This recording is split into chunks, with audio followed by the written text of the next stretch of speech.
अन्तिम पत्र। जीवन समानता छ, जिउँदा खाने भात र मर्दा जाने घाट नै हो। एक दिन मान्छे तिम्रो घरमा पनि आए, मेरो घरमा पनि आए। फरक यति थियो, तिम्रो लागि रातो साडी लिएर आए, मेरो लागि पहेँलो पिताम्बर लिएर आए।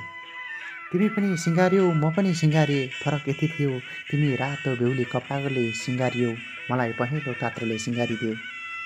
मान्छे त्यहाँबाट पनि निस्के, मेरो यहाँबाट पनि निस्के। फरक यति मात्र थियो, तिम्रो जन्ती भनेर निस्किए, मेरो मलामी भनेर निस्के।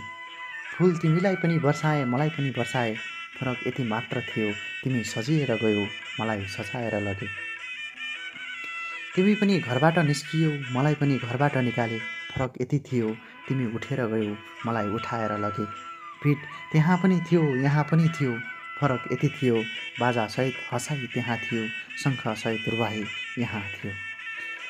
पण्डित तिम्रोमा पनि थिए, मेरोमा पनि थिए। फरक यति मात्र थियो, तिम्रो मन्त्र पढ्दै थिए, मेरोमा राम राम जप्दै थिए। स्वागत तिम्रो पनि गरे, मेरो पनि गरे। फरक यति थियो, तिमीलाई यज्ञमा चढाए, मलाई चितामा चढाए।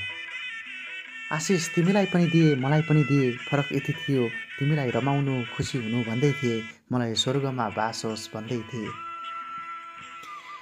आगो त्यहाँ पनि जल्यो, यहाँ पनि जल्यो। फरक यति थियो, तिम्रोमा होम फालिँदै थियो, मेरो जीवन बालिँदै थियो।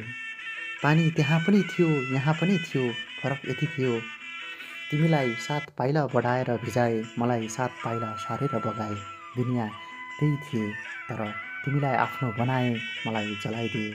कहानी बनाए, जीवन तिम्रो सुरु भयो, मेरो अन्त्य भयो। भुल्दिनँ म तिमीलाई, सयौँ जुनी मरे पनि।